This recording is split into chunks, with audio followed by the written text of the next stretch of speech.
זה קשה להחזיק פה ביחד שנים. היא עושה לנו רעש ואז כמו הגלים. היא יודעת לגעת ועד שהגעת לא נגעו בי שנים כמו שבי נגעת. את מה שבפנים לא יסבירו גם 1000 שירים. איך שאתה באת כל רגע איתך מנצח הכל בחיים.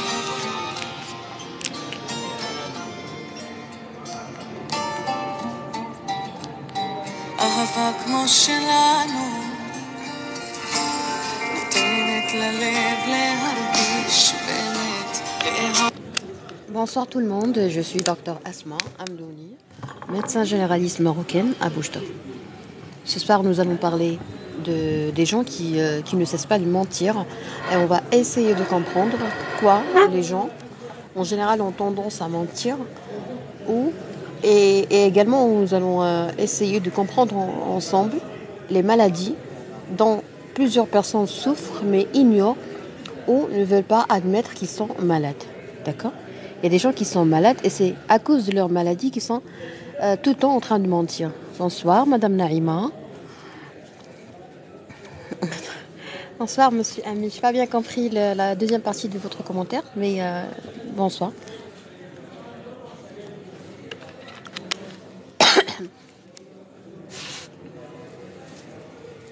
Alors.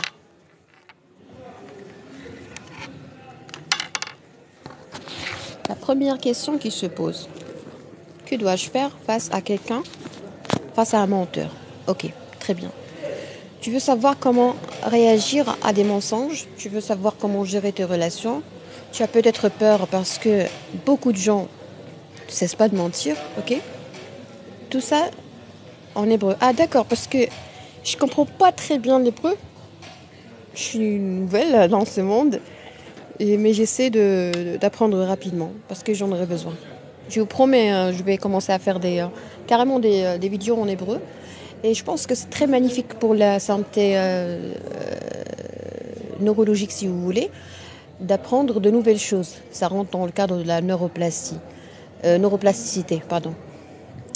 Alors, mentir. Est-ce que c'est bien de mentir? Est-ce que c'est pas bien? Est-ce que c'est intelligent? Est-ce que c'est pas intelligent? Est-ce que c'est normal? Est-ce que c'est pas normal? Est-ce que c'est pathologique ou pas? Pathologique, c'est-à-dire est-ce que cela est dû à une pathologie, c'est-à-dire à une maladie? Alors, ce qui est merveilleux à savoir, ce qui est très très très bon à savoir, Bokotov c'est bonjour, Aref Tov c'est bonsoir. Ah d'accord. Merci Monsieur Amin. Apparemment, vous êtes brillant en hébreu. Sauf si vous êtes déjà juif. Bon, je vous souhaite la bienvenue. Alors, mentir. Pourquoi on a tendance à mentir? Les gens en général. Moi, je pense que c'est très fréquent de diagnostiquer des cas de mensonges chez les enfants. Pourquoi? Parce qu'en général, les mensonges sont liés à la peur. Les gens ou les enfants ont peur d'être punis, ok? Donc il y a toujours une force, une très grande force. Dans le musulman, j'apprends, c'est tout. Ah d'accord. Donc un enfant ment parce qu'il a peur. Très bien. Mais un adulte, pourquoi il ment? Parce qu'il a peur également. De quoi as-tu peur pour mentir? De quoi as-tu peur? Tu as peur de perdre, tu as peur d'échouer, tu as peur de perdre quelque chose, tu as peur de ne pas être validé par la société, tu as peur d'être ridiculisé, tu as peur d'être dévalorisé, tu as peur de beaucoup de choses.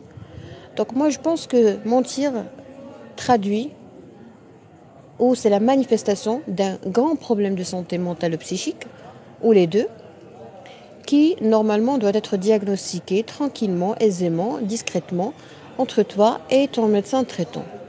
Donc soit tu vas décider d'arrêter de mentir.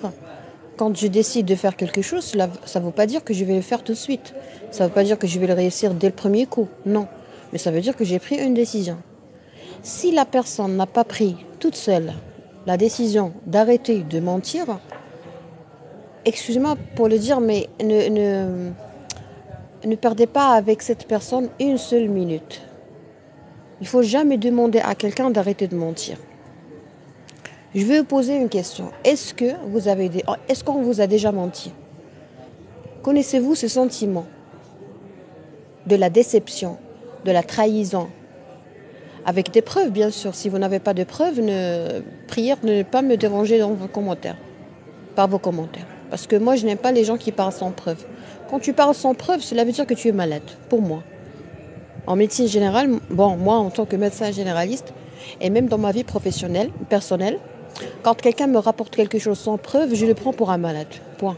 Parce que quand je prends quelqu'un pour un malade, je ne souffre pas. On est déjà habitué à ne pas souffrir. Ok? Sinon, on va se suicider si on souffre avec chaque patient. Donc, si tu diagnostiques les gens malades, tu ne vas pas souffrir en médecine. Tu vas les traiter, les aider, tu vas être très satisfait de ton travail, mais tu ne vas pas souffrir d'une façon très importante. Ok? Très bien. Donc, tu parles sans preuve, tu es malade, pour moi. C'est un avis personnel, attention. Oui, donc il y a un monsieur avec nous qui s'appelle monsieur Amine, qui s'est déjà senti déçu ou qui a déjà connu le sentiment d'être trahi, ok? Parce que c'est une trahison quand même. Quelqu'un t'a menti, c'est-à-dire il t'a trahi, ok? Très bien. Alors pourquoi cette personne vous a menti? Il y a une cause. Dans cette cause, il faut toujours analyser la cause. Il ne faut pas se précipiter à juger les gens. Premièrement, on a besoin d'une preuve. S'il n'y a pas de preuve, c'est-à-dire que tu dis n'importe quoi, tu parles à travers ton chapeau. Donc, si tu as une preuve ou que la personne t'a dit oui, je suis vraiment désolée, je t'ai menti. Donc là, c'est un sérieux problème. C'est un très, très, très, très grand problème. Pourquoi? Parce que pour moi, le mensonge est un crime. Parce que tu peux très bien tuer mon fils et me dire non, je n'ai pas tué, je n'ai pas vu ton fils. Vous voyez? Donc pour moi, le mensonge est un crime. Plus dangereux que le meurtre. Carrément. Parce que toi, il y a une réalité, il y a une vérité, il y a quelque chose de vrai. Et toi, tu as dit l'inverse, l'opposé, ou tu as déformé cette vérité. Donc ça, c'est affreux. Pour moi, c'est affreux. Je m'explique. Tu as peur de quelque chose, voilà pourquoi tu m'as menti. Donc tu as un problème de personnalité. Parce que les gens qui ont une forte personnalité, ils n'ont pas peur. Ok? Bon, bien sûr, la peur, c'est quelque chose de très humain. Je peux très bien avoir peur de, je sais pas moi, de peur de quelqu'un, c'est normal. Avoir peur du noir, avoir peur quand en entendant le tonnerre, j'ai besoin par exemple d'être rassurée. Le soir, si j'entends un bruit alors que je sais que je vis toute seule, bien sûr que je vais avoir peur. Donc la peur, c'est un réflexe qui nous permet de rester en vie. C'est essentiel. Pourquoi? Parce que nous avons dans notre corps tout un système d'alarme qui s'appelle le système sympathique qui te met... Bonsoir Sidi. Alors nous avons un système d'alarme qui s'appelle le système sympathique. Ça veut dire quoi le système sympathique? Ça veut dire que tout ton corps se met en état d'alerte avec des poussées d'adrénaline, tout ce que vous voulez. C'est exactement quand vous apercevez par exemple votre fils qui risque de sauter de la fenêtre. Mais bien sûr que vous allez avoir une poussée d'adrénaline. C'est-à-dire que vous allez avoir une très grande force. Vous avez le cœur qui bat très très fort et rapidement. Et vous avez des sueurs, vous avez une chaleur. Vous avez l'impression qu'il y a une montée de chaleur. Ok? Pourquoi tout ça? Eh bien pour sauver. Donc la peur est très importante pour la survie. C'est grâce à cette peur que tu peux aider, tu peux sauver ton fils qui a failli, par exemple, sauter de la fenêtre. Est-ce que vous arrivez à comprendre ce que je dis? Je suis en train de défendre le sentiment de la peur, et parce que la peur est innocente de tout ce que les gens disent, les menteurs disent. Ils te disent « je t'ai menti parce que j'ai peur ». Il y a des gens qui te disent non, la forte personnalité consiste à avoir un caractère très fort et que tu ne dois pas avoir peur. Non, on doit avoir peur. Une perverse narcissique devenue mythomane et qui a perdu la limite entre la réalité et son désir. Ah d'accord, il y a beaucoup de pathologies ici. Donc, on va bien traiter ça parce que mentir, ça peut s'agir d'un problème de santé mentale. C'est très difficile, c'est très différent. Alors, on va rester dans la peur. J'aime bien développer ça parce que beaucoup de gens ont peur. Est-ce que vous êtes d'accord avec moi sur le fait que c'est normal d'avoir peur? Est-ce qu'il y a des gens qui sont contre? Bon, je sais que les hommes, vous n'avez pas peur en général. Il y a beaucoup de choses qui me font peur, moi, par exemple, parce que je suis une femme. Il y a des hommes que ça ne leur fait ni froid ni chaud. On est bien d'accord, il y a une différence selon le sexe. Mais quand même, tu as toujours peur. Un homme très courageux, s'il voit son fils s'approcher de la fenêtre qui est déjà ouverte, il n'y a pas de... je sais pas moi, il n'y a pas de moyen pour de protection des enfants. Est-ce que vous allez avoir peur? Bien sûr que oui. D'accord? S'il vous plaît, est-ce qu'il y a un lien entre la peur et la phobie? Oui, la phobie, c'est une forme de peur. C'est une forme de peur. Tu as une phobie de quelque chose, cela veut dire que je vais simplifier les choses pour vous de façon très générale parce que je suis médecin généraliste quand même, je ne suis pas psychiatre. Mais pour simplifier les choses, la phobie, c'est-à-dire que toi, tu souffres, c'est très relatif, c'est-à-dire que toi, tu souffres, tu as une peur extrême, intense, très forte et tu as des réactions secondaires suite à cette peur, tu as des réactions physiques, c'est-à-dire des modifications du fonctionnement de tes organes. Des tachycardies, hypersudation, tu peux même faire un malaise, tu peux même mourir par un choc vagal. Toi, tu as une réaction très importante face à un stimulus qui n'est pas qui n'explique pas cette peur. Et de l'autre côté, il y a des gens qui n'ont pas cette peur. Voilà. Donc, la peur de quelque chose qui fait peur est très normale. C'est-à-dire que tu es une personne normale. Si tu n'as pas peur des choses qui font peur aux gens, c'est-à-dire que tu es psychopathe. Par exemple, tu n'as pas peur de tuer les gens. Tu n'as pas peur de sauter, par exemple, de la fenêtre. Ok? Donc la peur, c'est un signe de normalité. Mais la phobie, il y a des gens qui ont peur de l'avion. Il y a des gens qui n'ont aucun sentiment de peur en prenant l'avion. Donc là, la première question qui va se poser, qui va me traverser l'esprit, c'est pourquoi cette dame a peur de l'avion, de prendre l'avion. Elle a même fait une attaque de panique et les autres non. C'est-à-dire qu'il y a quelque chose de différent entre elle et les autres. Elle a une phobie de quelque chose qui normalement n'entraîne pas toute cette réaction et toute cette peur et toute cette souffrance. Il y a de la souffrance. C'est très relatif et c'est très subjectif. On ne peut pas concrétiser la phobie. Mais il y a toujours une longue histoire derrière tout ça. D'accord? Le malade ou la personne qui souffre de la phobie, il faut la comprendre. Il faut toujours comprendre les gens et il ne faut jamais juger les sentiments. Tu es libre dans tes sentiments. Comme je vous ai dit l'autre fois, il ne faut jamais dire à quelqu'un tu exagères. Elle a une phobie, c'est-à-dire qu'elle a une phobie. Elle a peur de quelque chose qui ne fait pas peur, c'est-à-dire elle a peur de quelque chose qui ne fait pas peur. Il faut toujours répondre comme ça aux gens. Quand quelqu'un te dit « Non, mais arrête, tu ne dois pas avoir peur de ça », tu dois t'exposer. Attention. Attention à l'exposition.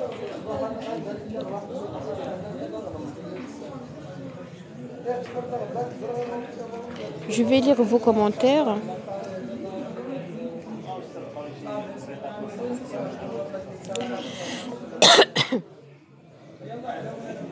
Est-ce que le live marche bien, s'il vous plaît?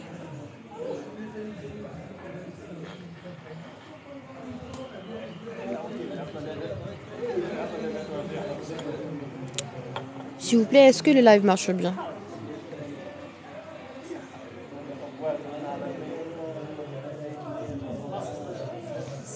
Merci beaucoup.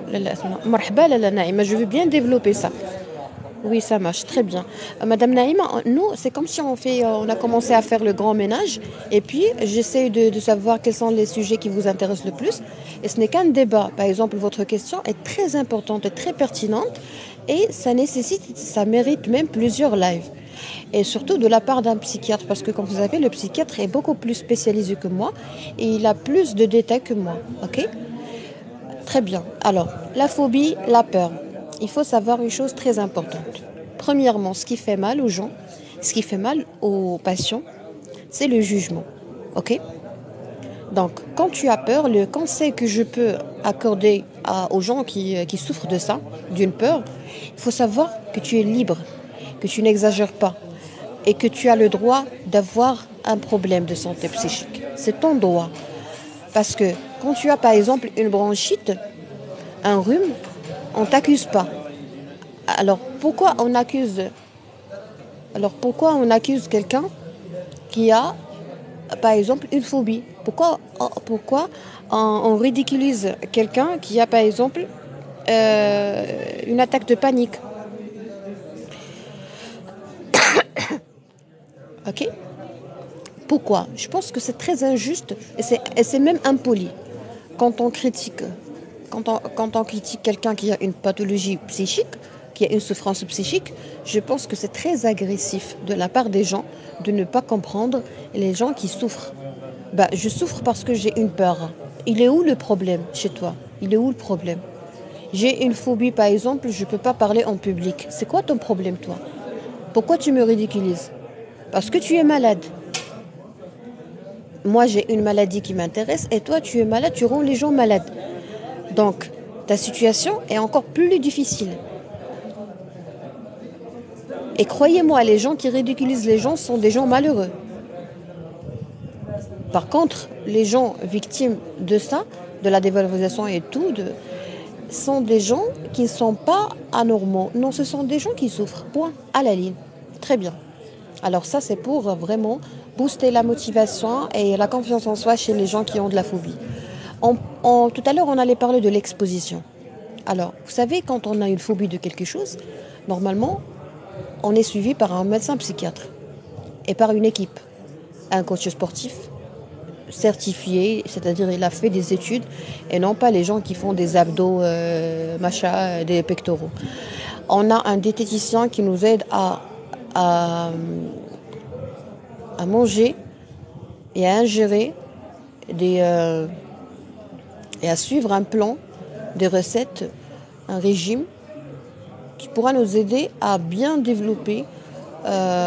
développer sur le plan psychique. Vous savez qu'il y a une grande liaison entre ce qu'on mange et comment on réfléchit. Ok? La santé commence de la cuisine, de votre cuisine. Bonsoir docteur, bonsoir. Donc on a dit que pour être suivi, pour guérir d'une phobie ou d'une peur ou d'un problème de santé psychique, n'importe lequel, tu as besoin d'une équipe. Une équipe formidable que tu vas choisir toi-même. Il y aura ton médecin. Bonsoir Sidi Othman. Il y aura ton médecin généraliste, c'est-à-dire le manager médical. C'est lui qui sait tout, c'est lui qui va te montrer par où aller, par où partir, ok? Par où entrer, par où sortir. Tu as ton médecin psychiatre que tu aimes, ok? Vaut mieux que ça soit du même sexe, par exemple au Maroc, parce que malheureusement, il y a un problème. Moi, je suis très spontanée, hein, j'aimerais bien vous dire les choses comme elles sont. Il faut savoir que les gens qui sont malades, lourdement malades, et qui ne veulent pas admettre qu'ils sont malades, quand ils partent chez le médecin, il y a des manipulateurs qui essayent de manipuler le médecin. Ça se termine mal. Il faut toujours sauvegarder dans la tête que quand tu veux manipuler un médecin, tu vas devenir fou. Donc, les manipulateurs pervers narcissiques et les manipulateurs, les profiteurs, les gens qui sont malades dans leur tête, je ne parle pas de la maladie, je parle des gens qui se croient intelligents. Ça existe partout dans le monde. Il y a des gens qui se croient intelligents, donc ils créent une situation où au début il croit qu'il souffre, il veut se faire soigner. Qu'est-ce qu'il fait? Il consulte pour entrer en relation avec le médecin. Quand le médecin le claque, parce que le médecin ne peut pas être en relation avec un malade, avec un psychopathe, avec un malade n'importe lequel, que ce soit un malade souffrant d'une pathologie psychique ou d'une pathologie physique, un malade reste toujours un malade. Ok? Donc ces gens-là, à la fin, on commence à menacer le médecin ou à le déranger ou à l'embêter. Et le médecin là est obligé d'appeler la police. Il y a plusieurs histoires qui se terminent en appelant, en sollicitant le procureur général. Bonjour monsieur, bonjour madame, bonjour docteur, bonjour monsieur. Qu'est-ce qui se passe? J'ai été harcelée par un patient qui veut se marier avec moi et qui m'a forcé à se marier avec lui. Ok? Ça existe. Ça existe. Donc si vous êtes vraiment, si vous avez envie de guérir, essayez de solliciter un médecin du même sexe que vous. Ok? Parce que cela va réduire le nombre de complications et réduire le risque d'attachement. Est-ce que vous êtes d'accord avec moi? Est-ce que vous avez compris mon idée déjà? L'idée de l'attachement secondaire à l'aise et au bien-être que vous allez sentir quand vous allez retrouver une personne qui pour la première fois vous comprend. Est-ce que vous avez compris ce que je veux dire? Oh là là, je déteste qu'on m'appelle le soir. Je déteste.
Ça va? Vous arrivez à m'entendre? Alors je pense que j'ai... Bonsoir, ça fait longtemps. Comment vous allez? Oui, oui, je vais très bien, merci. Ces cas sont rares, je présume. Alors, est-ce que vous arrivez à m'entendre? Est-ce qu'on peut poursuivre notre live?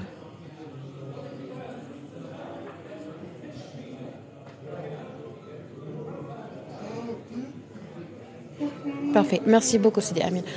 Pardon, j'ai reçu un coup de téléphone de ma copine. Il fallait répondre. Donc, il y a M. Ami qui a dit qu'il pense que c'est très rare, que ces cas sont très rares. Alors, je vais vous dire quelque chose. Je vais être très honnête avec vous. Nous, les doctoresses, les femmes au Maroc, et surtout dans les petites villes, ou partout, quand un homme, nous avons un problème, nous les Arabes, les musulmans, nous avons un problème d'hypocrisie. C'est-à-dire quoi l'hypocrisie? C'est-à-dire que tu as dans ton cœur quelque chose et tu montres aux gens d'autres choses. Alors pourquoi l'hypocrisie est très morbide? Parce que cela te pousse et te force à développer la frustration. Comment? Par plusieurs mécanismes. Ok? et, nous, et nous, on souffre de ça. Nous, les gens qui ne sont pas frustrés, on souffre des frustrés. C'est-à-dire quoi frustré? Alors, gardez toujours dans l'esprit que frustré, c'est-à-dire insatisfait. Par exemple, frustré, sexuellement frustré, c'est-à-dire quelqu'un qui a de l'excitation sans orgasme. Tu es excité, mais tu n'arrives pas à la satisfaction complète. la frustration dans plusieurs... C'est quelque chose qui peut t'arriver, qui peut toucher plusieurs domaines et plusieurs spécialités et sur plusieurs plans, ok? Donc quand les gens ne sont pas satisfaits de leur vie misérable, parce qu'il y a une misère qui existe dans les pays arabes, c'est quoi? C'est la séparation conjugale. C'est-à-dire que les gens sont mariés, il y a plusieurs familles qui sont mariées, l'homme dort dans une chambre et son épouse dort et couche dans une autre chambre. Est-ce que c'est normal? Je vais vous poser la question. Est-ce que c'est normal? Bon, c'est très fréquent. Je peux vous rassurer que plus de 80% de mes patients ont ce problème-là. D'accord? J'ai aucune idée sur ça parce que j'ai jamais trouvé des statistiques faites sur ça, sur la séparation conjugale. Mais est-ce que c'est normal? C'est pas normal. Très bien. C'est-à-dire que vous êtes normal, monsieur. Est-ce que vous êtes d'accord sur ce point? Est-ce que c'est normal? C'est pas normal. Donc, on a deux personnes sur 12. 2,5% ont dit que c'est pas normal. C'est pas normal. Très bien. Donc, 3 sur 12, le quart, c'est pas normal. 4. Toujours le quart parce qu'on est 15, presque 16. Donc, le quart, 25% des gens présents dans ce live ont dit que c'est pas normal. Ok? Il y a des gens qui ne commentent pas. Donc, puisque la majorité des gens mariés ne font pas l'amour chez eux, c'est-à-dire qu'ils sont frustrés ou bien ils trompent leur femme. C'est-à-dire que les statistiques du ministère de la Santé marocain, quand il a déclaré que 48% des gens sont malades, il faut savoir pourquoi. Un homme qui ne fait pas l'amour, c'est un homme malade. Point. Les femmes ne veulent pas comprendre ça. Pourquoi? Parce que les femmes n'ont jamais eu l'orgasme avec leur mari. Il faut savoir ça c'est vrai. La majorité des femmes au Maroc ne connaissent pas l'orgasme après un rapport sexuel avec son époux. Elle doit faire la masturbation ou elle doit faire autre chose. Ou elle doit le tromper avec quelqu'un qui a de l'endurance, un bon souffle, une bonne circulation. Donc nous, on baigne dans un bassin vraiment pollué par la frustration. On est condamné à être frustré. Je parle des hommes surtout. Et également les femmes. Parce qu'une femme qui ne connaît même pas l'orgasme. Est-ce que c'est grave? Bien sûr que c'est grave. Très bien. Alors, quand un homme consulte une doctoresse, jeune, belle, charmante, attirante, avec un parfum de ouf, avec un petit glace magnifique, avec un petit maquillage vraiment très très très doux, tout nude, tout calme, tout élégant, avec une montre très élégante qui montre le charme de sa main, avec une élégance linguistique et verbale. Vous savez que les hommes ne peuvent pas résister la beauté de la doctoresse. Vous savez que quand la doctoresse parle et s'adresse à un homme frustré, que ça fait 5 ans que sa femme ne couche pas avec lui, le monsieur, il a l'impression, toi tu as l'impression qu'il va sauter. Il y a même des gens qui ont déjà tenté de sauter. Ok? Donc ça c'est vrai, c'est une réalité. Alors, puisque nous avons ce problème de séparation conjugale qui est très fréquent, alors là, je vais vous dire quelque chose et j'en suis responsable et je ne vais jamais changer mon avis. Un homme malade sur le plan psychique doit consulter un médecin psychiatre homme. Bien sûr, s'il n'est pas homosexuel. S'il est homosexuel, il doit voir une doctoresse. Ok? Tu ne dois pas faire une consultation au Maroc. Tu ne dois pas faire une consultation chez quelqu'un du sexe opposé si tu as un problème psychique. Point à la ligne. Est-ce que vous voulez des exemples? Est-ce que vous voulez une explication encore plus détaillée? Excusez-moi, si vous me trouvez audacieuse, je peux arrêter le jeu. Hein? On est en train de discuter le problème de la peur. Il y a une dame qui a posé une question pertinente en rapport avec la phobie. On est en train de parler de la peur comme quoi c'est quelque chose, c'est un réflexe qui est naturel. On ne peut pas survivre sans peur. Et puis là, on est arrivé pour consulter, tu ne dois pas avoir honte, mais tu dois faire très attention. Il ne faut pas consulter quelqu'un du sexe opposé au Maroc. Non, c'est très intéressant. Non, très bien, je vous remercie. Je vais bien développer ce sujet. Le coaching au Maroc. Les thérapeutes. Les gens qui veulent traiter. Les gens sur TikTok qui font des lives. Par exemple, un jeune homme qui met son costard ou sa chemise avec sa cravate. Et puis, il commence à donner des conseils, à séduire. Et qui n'a même pas décroché, qui n'a même pas eu son bac. Alors moi je pense que c'est très catastrophique ce qui se passe dans les lives. La séduction, tu séduis les gens. Quand tu séduis les gens, ils ont envie de faire l'amour avec toi. C'est ça la règle. La règle c'est ça. Les gens frustrés n'ont pas le droit, on doit les protéger de la séduction. Ok ?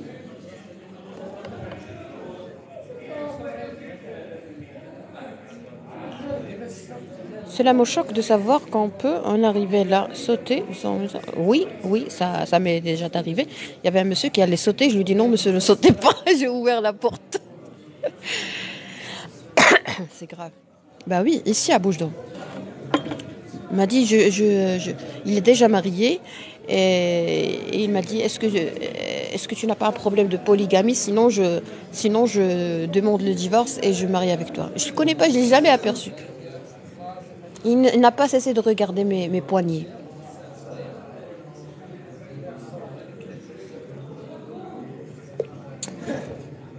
En plus, c'était quelqu'un de, entre parenthèses, avec une grande barbe et tout. Bon, on dit n'importe quoi. Très bien. Restons dans cette question. J'imagine votre réaction. Je m'ennuie pas en monsieur, parce qu'il y a toujours de la nouveauté. Alors, on disait qu'en fait, on parlait de la frustration. Il y a un enfant qui veut imiter Beethoven, je pense. Et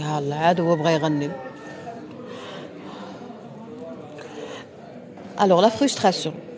La frustration, par exemple, quand tu vois... Maman, tu m'as fait rire, Mayas. Alors, la frustration, la consultation, il ne faut pas avoir honte. Toi, tu es malade, tu as de la peur, tu es paranoïaque, tu as une phobie, tu as je sais pas moi, tu as toujours été maltraité par les gens. La première personne qui va prendre soin de toi, tu vas la déchirer. Tu vas la dévorer. Tu vas l'emmerder. Vous savez, un jour, je me rappelle très bien, j'ai dit à un monsieur, prenez votre aise. Marhaba Sidi, tfaddal. Vous savez que ce monsieur a pris une aise que j'ai jamais imaginée. Il y a des hommes qui croient que quand tu lui dis, tu dis, prenez votre aise, monsieur, ils croient que tu veux faire l'amour avec lui. Mais c'est grave ce qui se passe. Que ça soit un homme cultivé ou pas cultivé, que ça soit un homme scolarisé ou pas scolarisé, que ça soit un homme bien placé sur le plan socioculturel ou même financier, que ça soit quelqu'un de bien posé. Il faut savoir que... c'est drôle. Il faut savoir que les gens ne comprennent pas ce qu'on leur dit. Par exemple, tu dis à quelqu'un, bonjour monsieur, ça va, vous allez bien? Ça, c'est la meilleure façon de recevoir un patient, de saluer un patient. De saluer un patient. Vous savez que j'ai pas le droit de dire ça à un homme. Je lui dis pas bonjour monsieur, ça va, vous allez bien? Quand je souris, lui, il a l'impression que je lui ai dit ah ce soir magnifique, je n'ai pas mes règles, je peux faire l'amour avec toi. Croyez-moi, je vous jure sur la vie de ma mère que la frustration est quelque chose qui doit être pris en charge rapidement et sans délai dans les pays où c'est interdit de vivre sa sexualité normalement. Oui, oui, oui, il croit que ça y est, je suis tombée dans... ça y est, je suis une proie facile et puis je suis tombée sous son charme. Le sourire. En islam, le sourire est important. Partout dans le monde, le sourire est important. Moi, j'ai pas le droit de sourire face à un monsieur. Pourquoi? Parce que quand tu souris, il te dit, il veut te toucher. Comment ça veut te toucher? Il tend sa main pour te saluer par la main. Je vais vous dire un truc très important. Oh, que c'est joli de parler en français parce que vraiment, je sens que j'ai pas de limite. Vous savez, par exemple, au café, moi, je suis une bonne observatrice. Hein. Je devrais travailler avec les FBI. Au café, vous savez que les hommes, quand ils rentrent aux toilettes, c'est pas comme les femmes, ok? Qu'est-ce qu'ils font? Moi, par exemple, je suis rentrée aux toilettes, je sais qu'il n'y a pas de savon.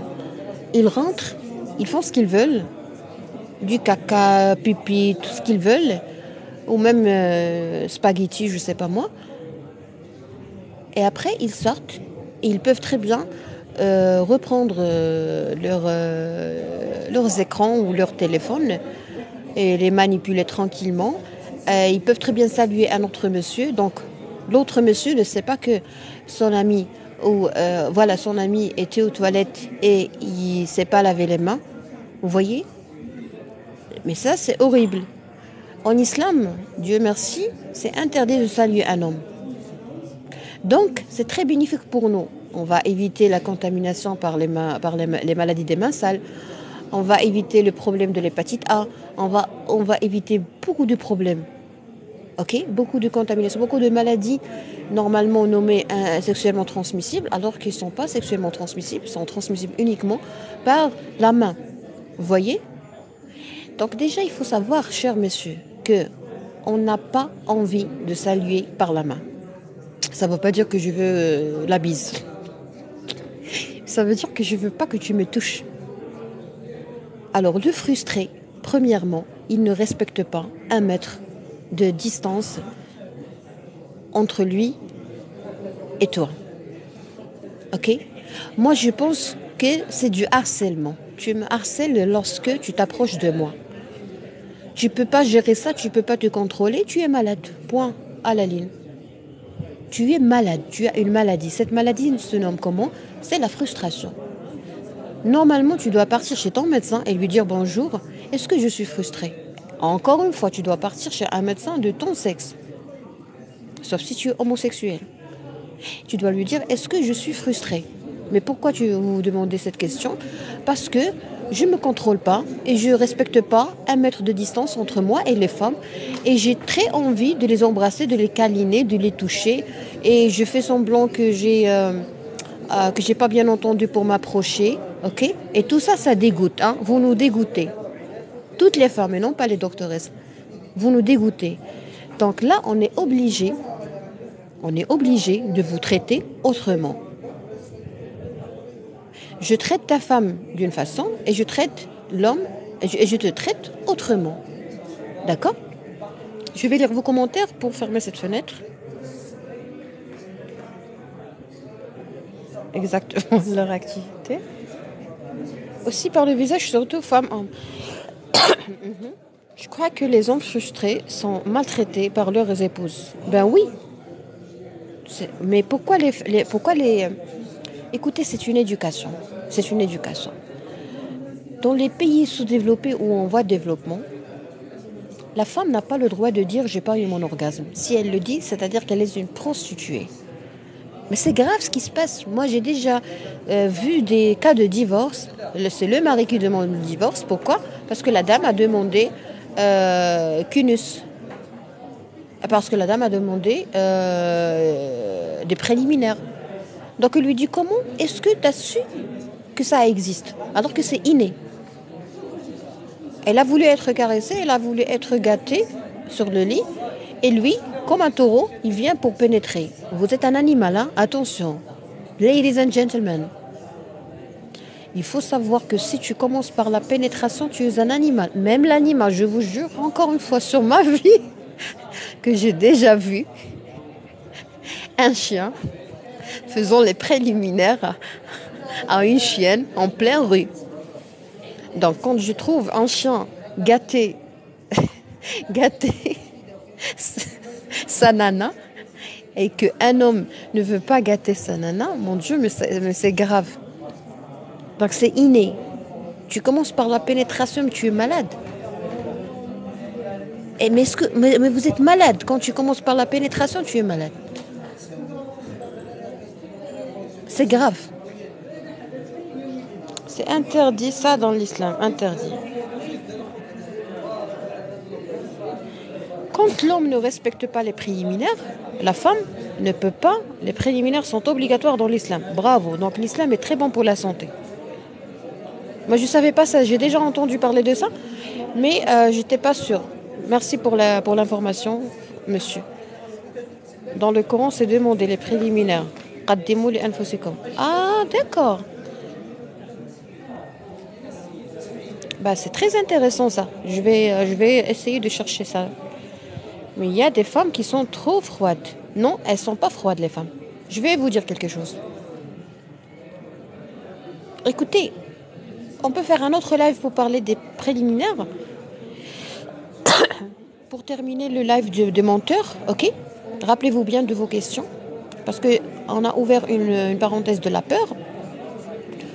Et on l'a bien développé. Tout ça, c'est bien, hein, c'est un débat, c'est magnifique. Mais juste pour ne pas faire des hors-sujets, parce que ça m'arrive souvent, si vous avez remarqué, on va terminer le sujet des menteurs. Alors, premièrement, mentir, c'est pas normal. Premier tiré, mentir, c'est pas normal. Il y a plusieurs cas, plusieurs types de mensonges. Soit tu te mens, soit tu mens aux gens. Tu te mens, c'est grave. Tu mens, c'est grave. Pourquoi c'est grave? Parce que ça fait souffrir ton cerveau. Tu mens et tu dors pas bien. Il y a des gens qui ça fait des années qui n'ont jamais bénéficié d'un bon sommeil réparateur. C'est un stress chronique et c'est grave pour la santé. Parce que le cerveau, c'est comme le téléphone. Ok? Même s'il est éteint, automatiquement,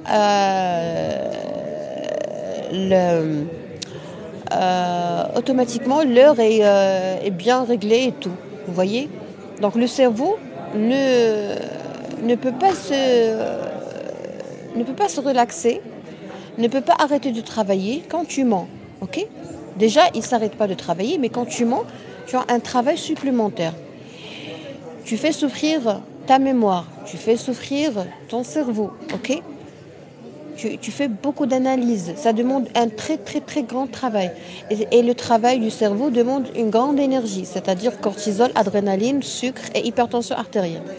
Donc tu exposes tes neurones, tu brûles tes neurones. Pourquoi tout ça?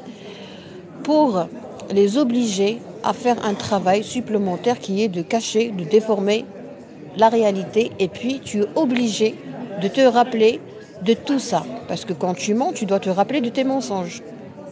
Et tu as peur de rencontrer la personne à qui tu as menti. Mais mon Dieu, mais pourquoi tout ça? C'est pas intelligent. Autre question, est-ce que c'est intelligent de mentir? Non, c'est pas intelligent. Excusez-moi, mais c'est très idiot de votre part de mentir. Est-ce que les gens sont conscients de leurs mensonges? Pas toujours, parce qu'il y a des gens qui sont schizophrènes, parce qu'il y a des gens qui sont malades et qui ne sont pas en train de mentir. Donc là, il faut avoir la gentillesse de ne pas traiter les schizophrènes comme des menteurs. Pourquoi? Parce que ce sont des gens qui souffrent d'une maladie, d'une pathologie chronique et ils n'ont pas choisi de dire ça. Quand il te dit qu'il a vu quelque chose, il l'a vu. Il adhère à ce qu'il dit, il l'a vu, il est en train de le vivre. Le schizophrène n'est pas un menteur, c'est quelqu'un qui souffre. C'est quelqu'un qui a vu quelque chose que toi tu n'as pas vu. C'est quelqu'un qui a entendu des choses que toi tu n'as pas entendues. C'est quelqu'un qui a un problème d'hallucination. C'est quelqu'un qui a un problème de délire. C'est-à-dire des signes psychotiques. C'est sérieux. Donc, je conseille tous les schizophrènes, premièrement, de ne jamais faire très attention à ce que les gens disent, parce que les gens ignorent la schizophrénie en général. Et puis, quand tu souffres de la schizophrénie, tu dois avoir une bonne relation avec ton médecin généraliste et ton médecin psychiatre. Et tu dois avoir un confident. Le médecin, c'est un confident. On le paye pour garder nos secrets et on achète notre bien-être. Si tu racontes à un ami, il va te créer des problèmes. Moi, je vous déconseille de raconter vos problèmes à vos amis parce que les amis, ils savent très bien comment nous décevoir. Tu as un secret, tu le racontes à ton médecin. Moi, actuellement, je paye et je gagne. Je gagne quoi? Je gagne le calme et la tranquillité. Essayez de gagner, essayez d'acheter votre tranquillité. Ne soyez pas avare. Le schizophrène, c'est quelqu'un qui mérite tout le respect. Il doit savoir que c'est possible de mener une vie presque normale en prenant des médicaments à vie et tu peux faire un travail, un très joli travail pour pousser ton médecin à réduire la dose de ton traitement. C'est possible. Et puis de réduire ou d'espacer les crises. Ok? Comment ça? En développant une intelligence émotionnelle. Tu es schizophrène. Ok? Tu ne sais pas comment traiter les gens toxiques. Tu es victime de la toxicité familiale, ça c'est certes. Tu as peut-être une composante génétique, c'est-à-dire tu as d'autres personnes, d'autres membres de ta famille qui sont déjà malades. Donc c'est pas normal de vivre dans toute cette atmosphère toxique et de rester en bonne santé. Alors qu'est-ce qu'il faut faire? Il faut apprendre à vivre avec les toxiques. Il ne faut pas éviter les toxiques, non, on ne peut pas les éviter, ils sont là. Il faut développer une immunité pour se protéger d'eux. Par exemple, moi, actuellement, je suis en train de parler, je suis entourée par la toxicité. C'est normal. Donc, qu'est-ce que je fais? Je ne fais même pas attention. Je suis arrivée à un stade qu'on appelle en arabe marhalati toz, c'est-à-dire stade de liberté où tu ne vois même pas qu'est-ce qui se passe autour de toi. D'accord? Ça demande un effort, certes, mais il faut apprendre à faire un effort.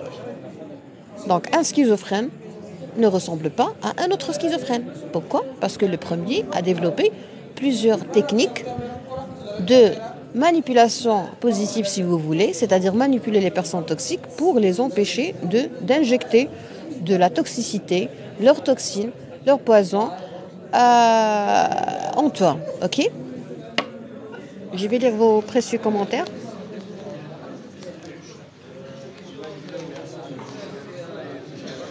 Elles sont froides, il y a de quoi. Ah, bravo, bien répondu. Bonsoir, docteur, bonsoir. Les femmes froides, on va parler des femmes froides. Peut-être mentir est une façon de se protéger émotionnellement. Très bien, ça c'est beau. Alors, donnez-moi des raisons pourquoi on peut mentir, ok? Je ne vais pas vous accuser, on est juste en train de discuter. Alors, il y a un monsieur qui a dit quelque chose de magnifique. Se protéger émotionnellement. Je vais vous donner des exemples. Comment bien mentir? Monsieur, vous devez voir un psychiatre déjà. Comment bien mentir? Il y a un monsieur qui demande comment faire pour bien mentir. Tu mens, tu grilles ton cerveau. C'est-à-dire comment tu veux griller ton cerveau rapidement. C'est bizarre. Alors, il y a un monsieur qui s'appelle Monsieur Simon. Il a dit, peut-être mentir est une façon de se protéger émotionnellement. Bien. Donc, on va parler des émotions, de la fragilité, de la vulnérabilité. Quelqu'un qui est vulnérable, quelqu'un qui peut pas, qui veut se protéger émotionnellement, il faut savoir de quoi veux-tu te protéger. Le patient, quand il te dit, je veux me protéger de quelque chose, quand je l'oriente, moi, chez un médecin psychiatre, le médecin psychiatre analyse et me répond, et grâce au médecin psychiatre, je comprends que le patient avait effectivement peur ou avait besoin de se protéger émotionnellement de quelque chose, mais ce n'est pas, pas de la chose que lui, il croyait en souffrir, ok? C'est-à-dire que toi, par exemple, tu veux te protéger émotionnellement d'être ridiculisé. Mais la vérité, tu n'as pas peur d'être ridiculisé. La vérité, c'est que tu as toujours été ridiculisé de la part de ta maman. Alors ça, c'est vraiment très profond. Est-ce que vous voulez qu'on développe ça? C'est-à-dire que toi, tu as une peur, tu as peur de quelque chose. Tu veux te protéger émotionnellement de quelque chose. Mais la vérité, c'est que Tu veux te protéger d'une chose qui remonte à plusieurs années avant. Est-ce que vous avez compris cette idée? Est-ce qu'il y a quelqu'un qui n'a pas compris? Peut-être pour maintenir une image positive de soi-même. Comment lire le mensonge dans les yeux. حاولي تشوفي طبيب نفسي عربي وأفصح. Non, je veux dire mentir sans faire mal. Monsieur Khaled, je comprends pas ce que vous voulez dire, mais je vous respecte. Vous voulez mentir à tout prix. Pourquoi vous voulez mentir, monsieur? On est en train de discuter les raisons pourquoi les gens ont besoin de mentir. Il y a un problème de communication entre moi et vous. Je vais essayer de bien m'exprimer pour être clair. Mais, s'il vous plaît, faites un tout petit effort pour être clair, parce que je ne comprends pas ce que vous dites. Il y a un monsieur qui nous a dit, on peut mentir pour se protéger émotionnellement, pour avoir une bonne image de soi, pour ne pas perdre l'image qu'on a sur soi. Ok, ça c'est magnifique, ça c'est vrai, ça c'est réel. Essayez d'être vrai durant ce live, pour l'amour de Dieu, pour se protéger, très bien. On ment pour se protéger, oui, c'est vrai, ça existe. On est dans l'obligation de mentir pour se protéger. Se protéger de quoi? Si on veut se protéger de quelque chose d'illégal ou de légal, alors là, il faut solliciter un avocat. Il faut apprendre à avoir le réflexe de solliciter les gens spécialisés. C'est-à-dire, il y a quelqu'un qui te fait peur, tu appelles, tu déposes une plainte contre lui. Croyez-moi, ça marche à fond, ça marche d'une façon vraiment magnifique. Moi, j'ai peur de l'engagement. Est-ce la même chose que de se protéger émotionnellement? Mais est-ce que vous êtes un menteur? Est-ce que vous avez déjà menti à quelqu'un? Par peur d'être ridiculisé. Bravo, bravo. Tout ça, c'est bien. Maintenant, je suis fière de vous. Tu peux nous expliquer la signification de la phrase heureuse écrite sur ta photo? Oui, avec grand plaisir. Alors, sur cette phrase, la signification, c'est il faut arrêter de mentir aux gens qui t'aiment. Arrête de mentir aux gens qui t'aiment. C'est-à-dire, c'est quelque chose de très, très, très touchant. C'est-à-dire que quand quelqu'un t'aime, je pense que c'est vraiment malheureux de mentir aux personnes qui t'aiment. C'est malheureux. Il ne faut jamais mentir. Mentir, c'est un art diabolique que seuls les humains... J'ai adoré votre commentaire. Non, bravo Monsieur Samir. Alors, Monsieur Samir, même si votre question est bien loin de ce que je dis, parce que moi je parle des menteurs, mais je vais essayer de répondre à votre question. Moi, j'ai peur de l'engagement. Est-ce que c'est la même chose que se protéger émotionnellement? Il faut détailler ça, il faut analyser ça avec un médecin psychiatre. Il va comprendre quelle est la chose qui vous fait peur le plus. Vous pouvez avoir plusieurs raisons pourquoi vous ne voulez pas vous engager. Ça peut être en rapport avec votre passé, c'est-à-dire le premier engagement que vous avez vu dans votre vie, c'est l'engagement de vos parents. Ok?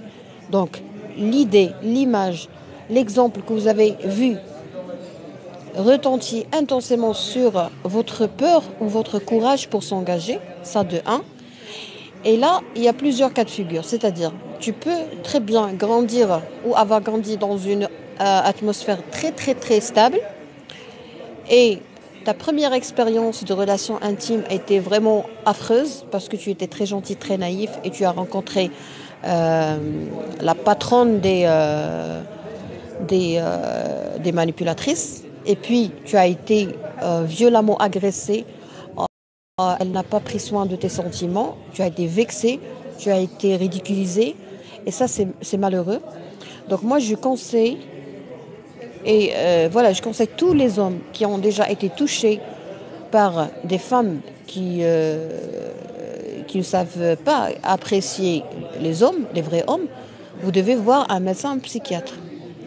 Vous devez travailler. Il vous faut un très grand travail sur votre personnalité, sur votre confiance en soi, et puis sur votre espoir. Et sur la confiance que vous avez en vous. Parce qu'il ne faut jamais perdre confiance aux gens. Il ne faut jamais devenir complexé. Pourquoi? Parce que vous avez eu une aventure, une mésaventure avec une femme qui ne méritent même pas votre attention. Ok?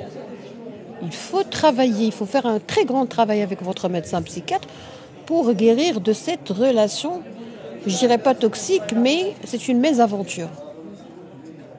Donc, il y a le premier modèle ou le premier choc, si vous voulez, ça peut être vos parents, ok? Donc l'exemple de vos parents. Et la deuxième station ou le deuxième choc que vous pouvez vivre, c'est votre première relation intime, ok? Qui n'a pas bien marché, ou votre premier vrai amoureux. C'est-à-dire vous avez aimé quelqu'un et il vous a fait mal, il s'est vengé de vous, il vous a créé beaucoup de problèmes, il vous a vraiment écœuré, il vous a trahi, il vous a insulté, il vous a ridiculisé. Donc tout ça, ça fait mal.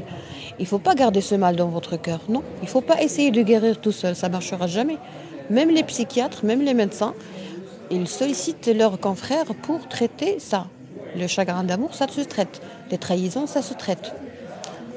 Voilà pourquoi dans les pays sous-développés, les gens souffrent. Parce que lui, il a vécu plusieurs mésaventures. Il essaie de traiter ça. Il croit qu'en ayant une expérience, il va devenir quelqu'un d'expert. Non, tu vas devenir un vrai psychopathe. Si tu veux avoir de l'expérience pour bien vivre avec une femme, tu vas devenir un vrai psychopathe. Parce que tu vas absorber toute la toxicité. Et toi, déjà, tu es toxique. Parce que les personnes qui ne veulent pas se faire soigner sont des gens toxiques. Excusez-moi pour le dire, mais moi, je le dis à toute personne que je connais. Quand je dis à quelqu'un, tu dois voir un psychiatre, il me dit non, moi je vais très bien, c'est toi qui dois voir un médecin psychiatre. Je lui dis, ok, je vais voir le psychiatre, mais toi, tu arrêtes de m'appeler. Point. Ne perdez pas votre temps avec les gens qui ne veulent pas voir un médecin psychiatre.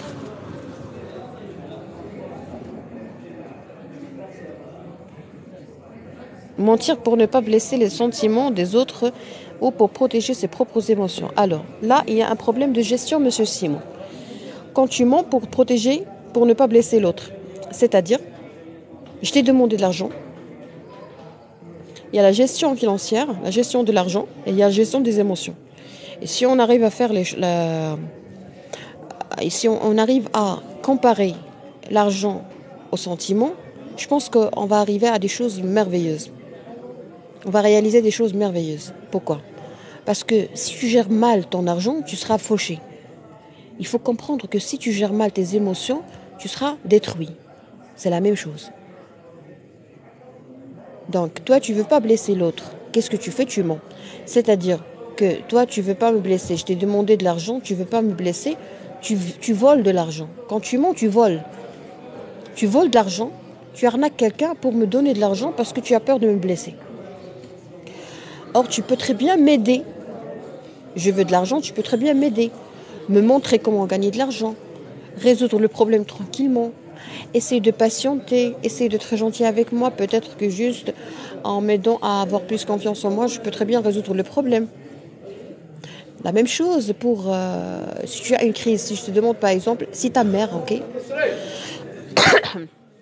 Monsieur Simon, faites très attention à ce que je dis.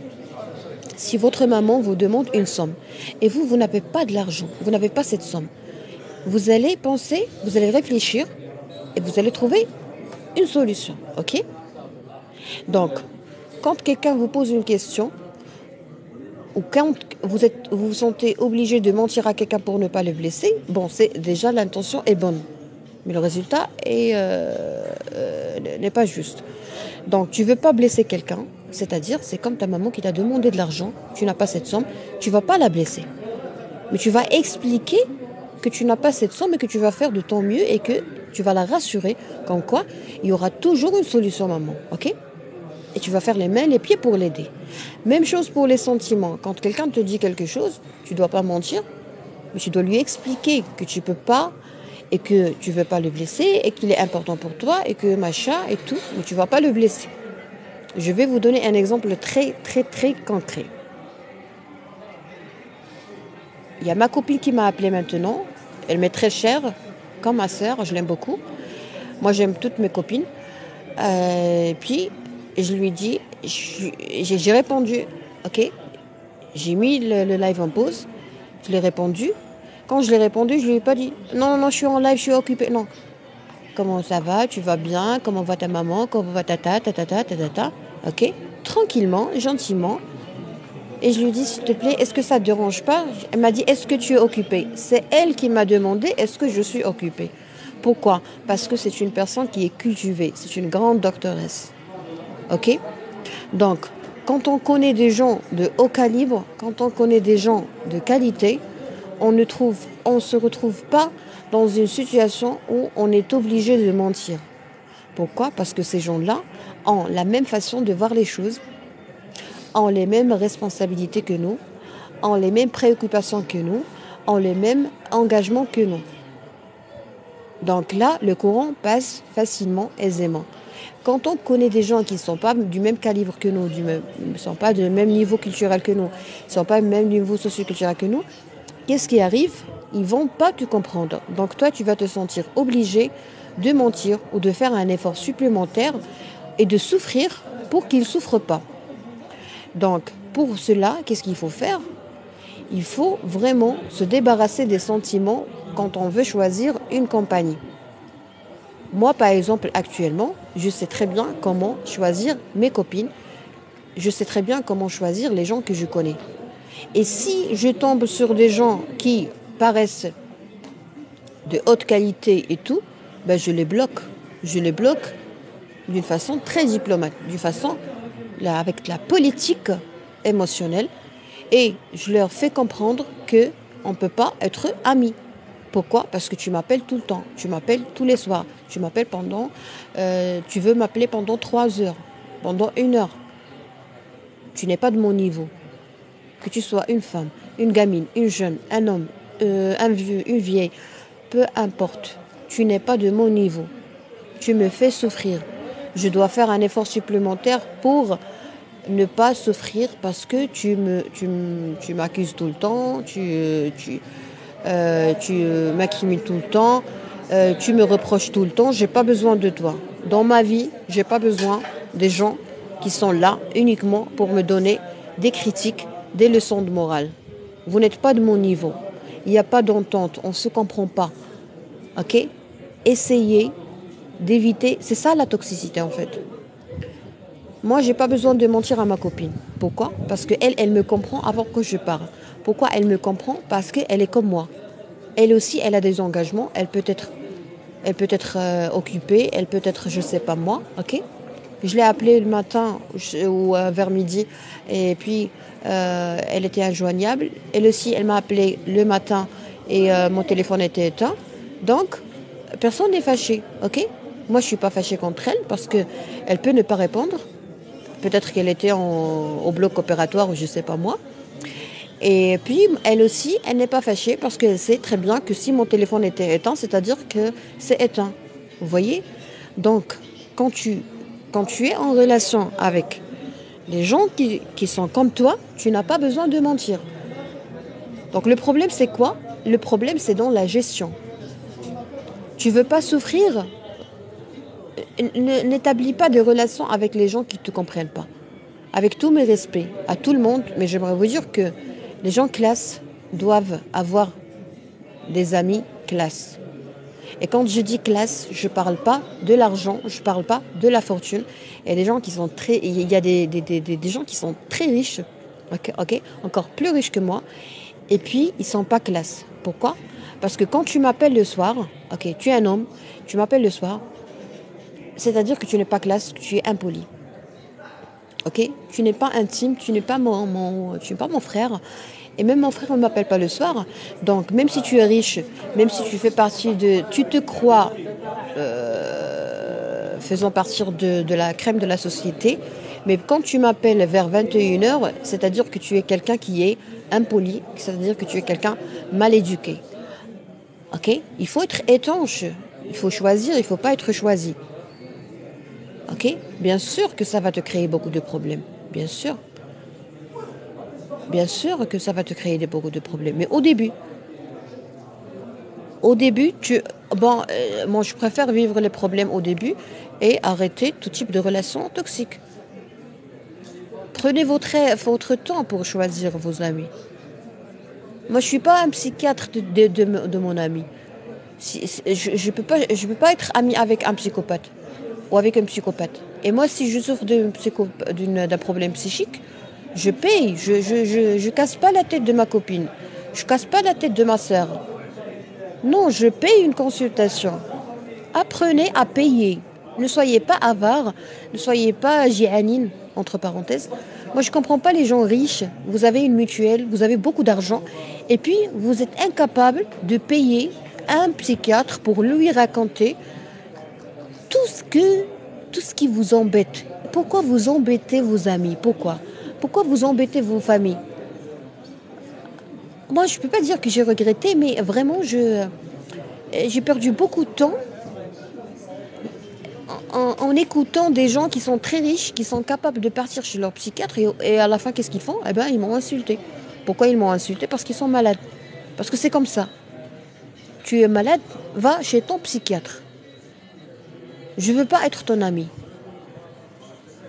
Tu es tout le temps en train de pleurnicher, c'est pas mon problème. Je ne suis pas ta maman. Tu veux de l'amitié ou tu veux être traité? Tu veux être traité? Ok, voici la carte visite d'un psychiatre. Va te faire soigner et viens. Et moi aussi. Parce que l'amitié, c'est aider quelqu'un quand il tombe en problème. Mais si toute ta vie, toute ta misérable vie, pleine de problèmes, je ne peux pas être amie avec toi. Parce que moi, durant toute ma vie, j'ai des problèmes. Mais je ne casse pas la tête de mes amis. Parce que ça tue quand même, ça tue. Je vais perdre l'espoir, je peux même me suicider. Parce qu'il y a des gens qui ont perdu tout type d'espoir. Et ils ont même développé une dépression. Pourquoi? Parce qu'ils ont des amis misérables.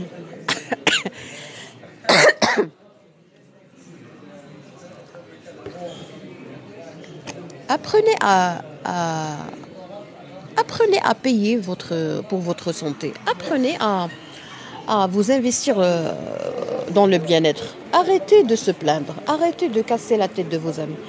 Alors, vous avez dit mentir pour ne pas blesser les sentiments des autres ou pour protéger ses propres émotions. Alors là, vous faites le travail du psychiatre et vous n'avez pas été formé. Vous n'avez aucun diplôme de psychiatrie et pourtant vous faites le psychiatre avec vos amis. Ça, c'est très mauvais pour la santé. Vous allez souffrir, monsieur. Je ne parle pas uniquement des mensonges, mais je parle des gens qui te poussent à mentir. Tu me pousses à mentir, tu es toxique. Point. J'arrête. Je vais penser à comment arrêter notre relation, parce que tu es toxique. Parce que je me sens obligée de mentir. Je vais vous donner un autre exemple, c'est la curiosité. La curiosité, c'est la jalousie. Hein. Si tu as un ami curieux, c'est un ami qui est jaloux, qui t'aime pas, qui attend avec impatience le jour où il va te détruire. Ok? C'est comme ça. Un ami curieux est un ami jaloux. Point. C'est mon avis, je ne vais pas le changer jusqu'au dernier jour de ma vie. Oh, merci beaucoup. Je vous en prie, Sidi. Mentir est une question de l'éducation. Oui, tout est lié à l'éducation, au système de croyance familiale. Tu as appris à être un faux gentil. Tu devrais mentir. Pourquoi? Pour ne pas être puni. Déjà, la notion de punition, comme on l'a dit hier, c'est vraiment quelque chose de catastrophique, ok? Et parce qu'on sait que la personne à qui on ment n'est pas humain ou bien n'est pas du même niveau. J'ai pas bien compris. N'est pas humain, j'ai pas bien compris ce que vous voulez dire. T'as vu juste, c'est la première expérience qui était traumatisante. Ah, d'accord, monsieur Samir. Donc voilà, donc vous avez peur de l'engagement. Votre première expérience était traumatisante. Alors le traumatisme, c'est quoi?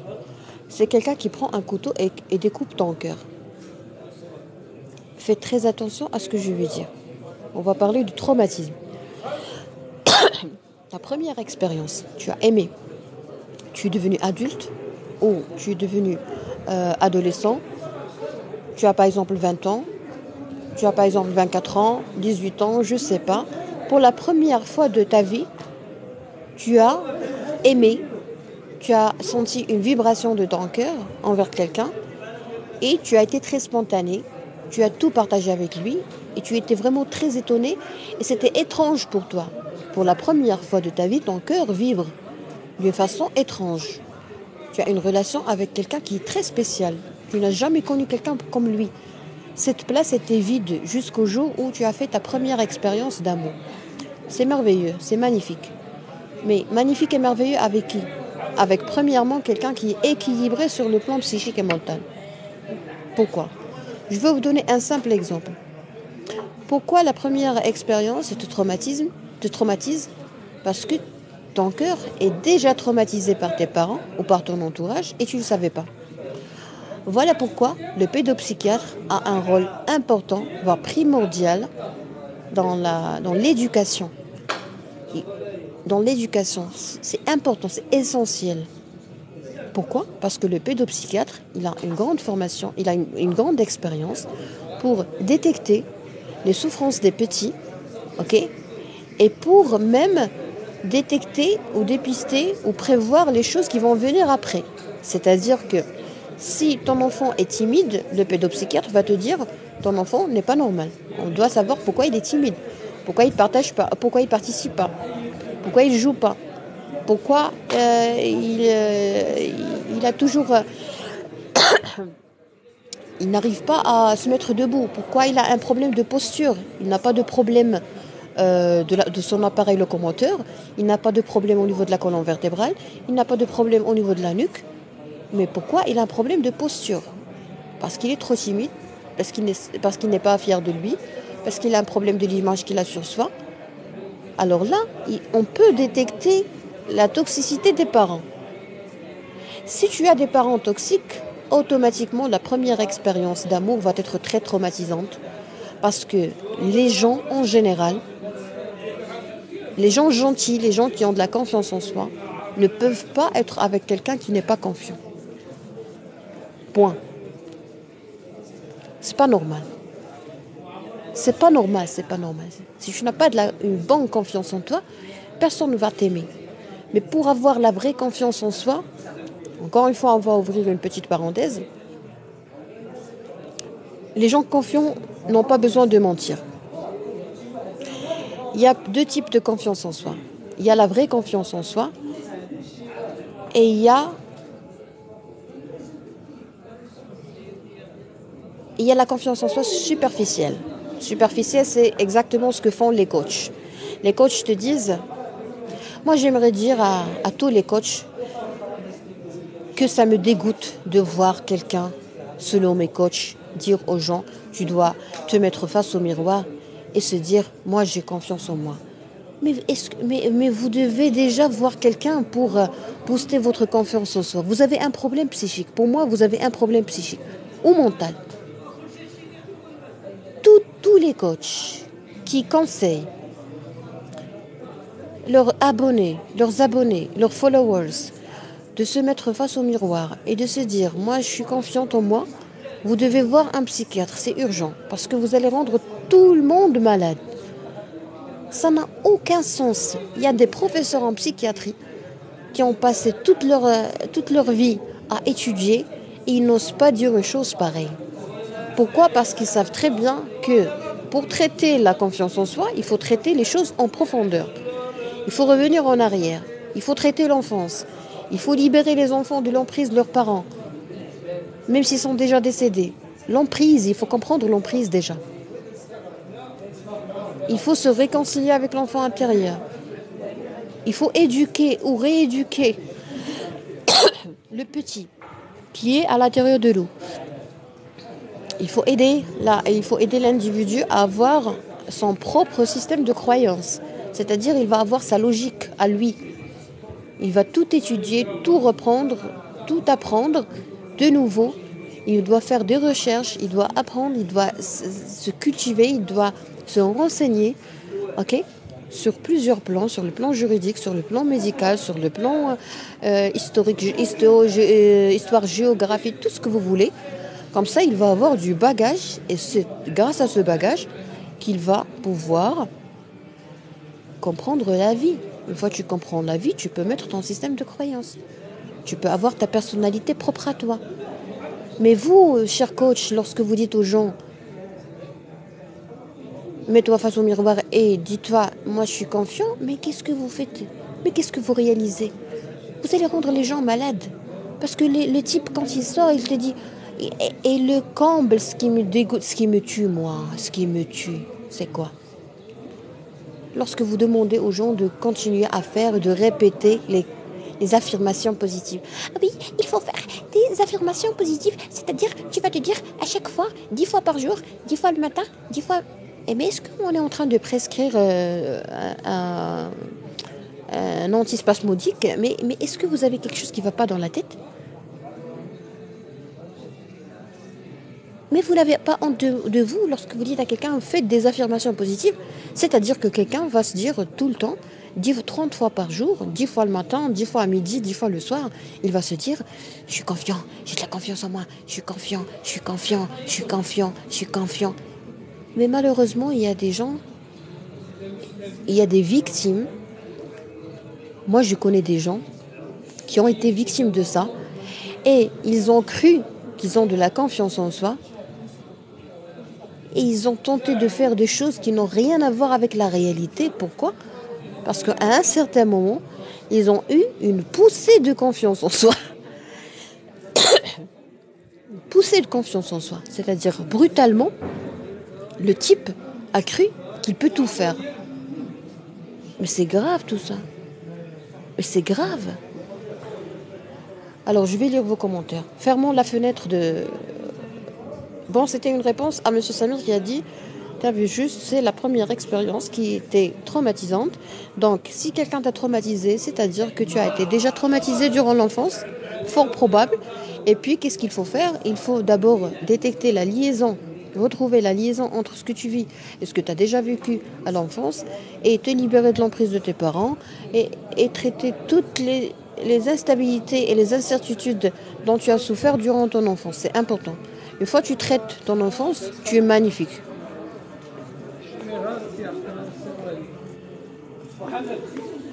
Docteur, comment réussir ces mensonges sans casser le pot? Je ne réponds pas à ces questions. Je suis contre les mensonges. Est-ce que les mensonges peuvent entraîner des conséquences sur la santé des gens? Bien sûr. Bien sûr. Les menteurs n'ont pas... Écoutez, je vais être très simple avec vous. Les menteurs n'ont pas un cerveau normal, n'ont pas un système nerveux normal, ne sont pas normaux. Tu peux pas mentir et rester normal. Pas possible.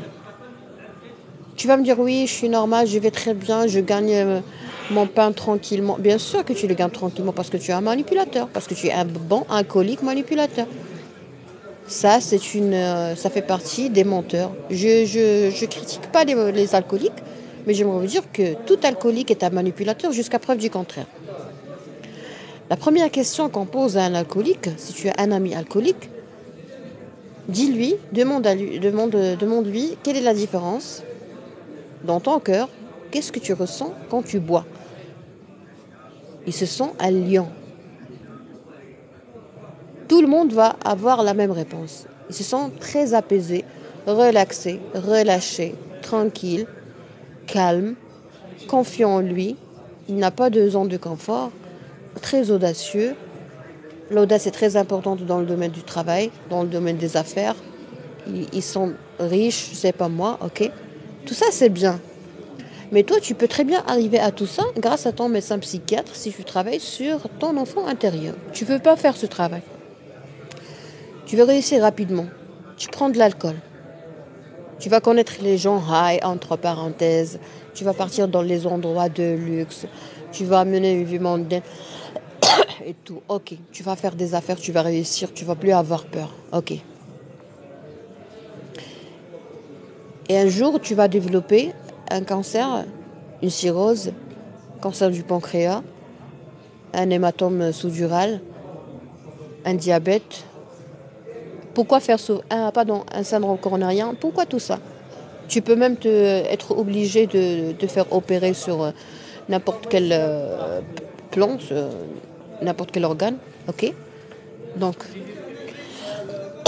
tu vas brûler tout ton corps pour être alcoolique. C'est comme les gens qui veulent perdre du poids. Ils te disent, docteur, j'ai commencé à fumer pour perdre du poids. Non, mais tu peux perdre du poids avec l'hypnose. avec ton psychiatre, avec ton endocrinologue, avec ton diététicien, avec ton coach sportif, avec ton médecin, avec toute une équipe formidable que tu vas choisir. Ok? Déjà, quand tu as une équipe, une équipe thérapeutique, si ça se dit, si ça pourrait se dire, quand tu as une équipe pour te traiter, déjà c'est bien parce que tu ne vas pas te sentir seul. Tu peux visiter chaque mois ou chaque 15 jours, tu peux visiter quelqu'un. Tu vas visiter ton médecin généraliste ce mois. Le mois prochain, tu vas par exemple solliciter ton diététicien. Le mois d'après, tu vas visiter ton médecin psychiatre. Déjà, c'est bien parce que tu ne vas pas te sentir seul dans la nature. Parce que nous, on ne peut pas rester seul. On a besoin d'un coach, on a besoin d'un manager, on a besoin de beaucoup de choses. Par exemple, moi actuellement, j'ai un manager. Et c'est beau. C'est beau d'avoir un manager. J'ai jamais voulu avoir un manager. Bon, pas j'ai jamais voulu, mais je parle pas des réseaux sociaux. Hein. Les réseaux sociaux, j'ai pas encore la tête pour bien suivre les recommandations de mon manager. Parce que, pour être honnête, il m'a dit d'arrêter tout ça. Et moi, j'ai refusé. Mais pour ce qui est de mon cabinet et tout, et d'autres choses que je fais, d'autres projets, j'ai un manager et je me sens très à l'aise. Il m'encourage, il me donne de la force, il me motive, il me parle 3 fois par jour, et il me respecte, il m'aide. Donc tout ça, c'est bien. Mais pourquoi vous vous sentez... Mais il y a même des rois et des princes qui ont déjà des conseillers, qui ont des managers. Mais pourquoi vous croyez capable de gérer votre vie tout seul? Est-ce que vous êtes d'accord avec moi? Est-ce que c'est important d'avoir un manager? Est-ce que c'est important d'avoir un conseiller? Mais il faut le payer, hein?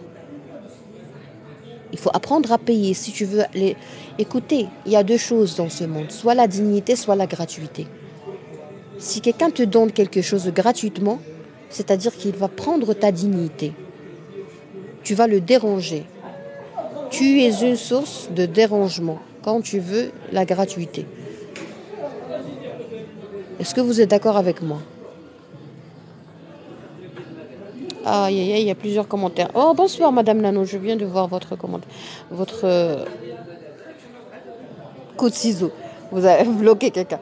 Salut, j'espère que tout va bien. Excuse-moi, j'ai une question. Je vois des écritures en hébreu. Oui, c'est en hébreu.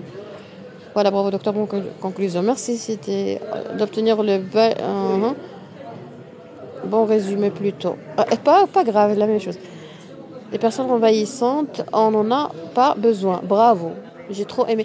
Oh, monsieur Amin, sincèrement, vous dites toujours des termes que je cherchais, que c'est comme si vous avez lu ce qui se passe dans ma tête.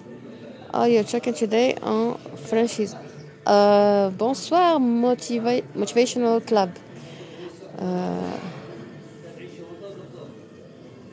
Do you understand me while I'm speaking English?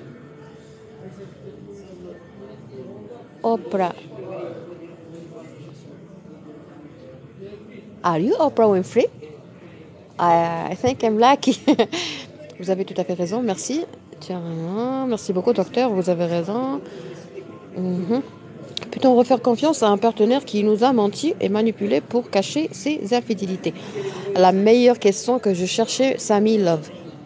La réponse que je ne vais jamais changer. Il faut jamais donner une deuxième chance à quelqu'un qui t'a menti. Reprenons. Il faut jamais demander une deuxième chance à quelqu'un qui nous a menti. 3e fois. Il faut jamais donner une deuxième chance à un menteur. C'est comme si il t'a raté, d'accord? Et toi, tu lui as donné une autre balle pour qu'il te tue. Ok? Je ne suis pas le mur des lamentations. Je supporte pas les gamiades. Docteur, comment réussir? Ah non. Marhaba, non. Je travaillais avec des juifs marocains. Franchement, ils étaient gentils et ne mentaient pas. Oui, c'est vrai. Docteur, j'ai plus confiance en relations amoureuses et en moi aussi, d'après avoir vécu de relations dures. Très bien, Marie. Alors, Madame Marie, je veux dire quelque chose. quand quelqu'un te blesse, c'est-à-dire que tu as déjà été blessé durant ton enfance. Ça, il faut toujours garder ça dans la tête. Si quelqu'un t'a blessé, c'est-à-dire que tu as déjà été blessé dans ton enfance. Si tu avais une enfance normale et que quelqu'un t'a blessé, c'est-à-dire que tu avais un problème d'éducation. Les gens bien éduqués sont des gens qui vont souffrir. Si tu es quelqu'un de bien éduqué dans une société malade, tu vas souffrir. Tu es condamné à souffrir. Pourquoi? Parce que toi, tu n'as pas compris, tu n'as pas appris, personne ne t'a montré l'art de la manipulation. Vous êtes chanceux parce qu'il y a une doctoresse fofolle qui s'appelle Dr Asma Hamdouni, qui est moi. Parce que je vous montre la manipulation. Parce que je vous montre l'intelligence émotionnelle. Parce que je suis en train d'apprendre avec vous, on est en train d'apprendre ensemble, comme quoi ce qui circule dans ton esprit n'a rien à voir avec ce qui circule dans les esprits des autres. Moi, j'essaie le maximum possible de sensibiliser par rapport à l'hypocrisie. L'hypocrisie, c'est un art. Il y a l'hypocrisie et il y a l'art de l'hypocrisie. Et c'est bien de reconnaître ça. Moi, je vous dis combien c'est important pour ne pas être trahi, pour ne pas être manipulé, pour reprendre la confiance en soi dans le cas de Madame Marie. Vous avez vécu 2 relations qui étaient très, très dures. Il ne fallait pas vivre la deuxième. Quand on vit une relation, on dirait, quand on a échoué par exemple dans une relation, ou après n'importe quelle séparation, qu'est-ce qu'il faut faire en général? Il faut arrêter la relation pendant quelques mois et voir un médecin psychiatre et analyser la relation. C'était quoi le problème? Si on ne s'est pas bien acharné et investi, on ne s'est pas investi dans la compréhension de ce qui s'est passé, c'est-à-dire qu'on mérite le deuxième coup. Ok? Pourquoi ça? Ça ne veut pas dire que vous méritez la souffrance, mais moi j'ai vécu une expérience, ça n'a pas marché. J'ai cru que j'ai appris une leçon. Mais ce que j'ai cru, c'est très superficiel. Il y a des professionnels, des experts dans les souffrances qui s'appellent les psychiatres et qui sont là, qui peuvent très bien être sollicités pour nous aider à comprendre qu'est-ce qui s'est passé.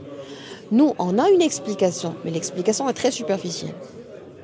Et même si tu as bien compris la leçon, c'est-à-dire même si tu as bien compris que tu as commis une erreur ou que tu n'as pas choisi la bonne personne, il fallait pas choisir cette personne. Pourquoi? Parce qu'il y avait un détail qui est insupportable ou qui n'allait pas vous aider à rester ensemble, qui allait vous empêcher à rester ensemble. Le médecin psychiatre est là pour te dire qu'il y avait plusieurs détails que vous n'avez pas remarqués. Vous voyez? Donc, est-ce que vous voulez avoir 10 relations pour comprendre les 10 détails ou vous préférez partir chez le psychiatre et acheter cette information et le psychiatre est capable de de détecter, de découvrir, de vous montrer les 10 caractères que vous n'aimez pas, les 10 caractères horribles, les 10 problèmes, les 10 erreurs horribles que vous avez commises, ok? Au lieu de passer à plusieurs relations pour apprendre dans chaque relation une des erreurs. Donc vous, c'est normal de se sentir... Il y avait 7 ans de différence entre les deux docteurs. Ah d'accord, excusez-moi, j'ai pas lu vos commentaires.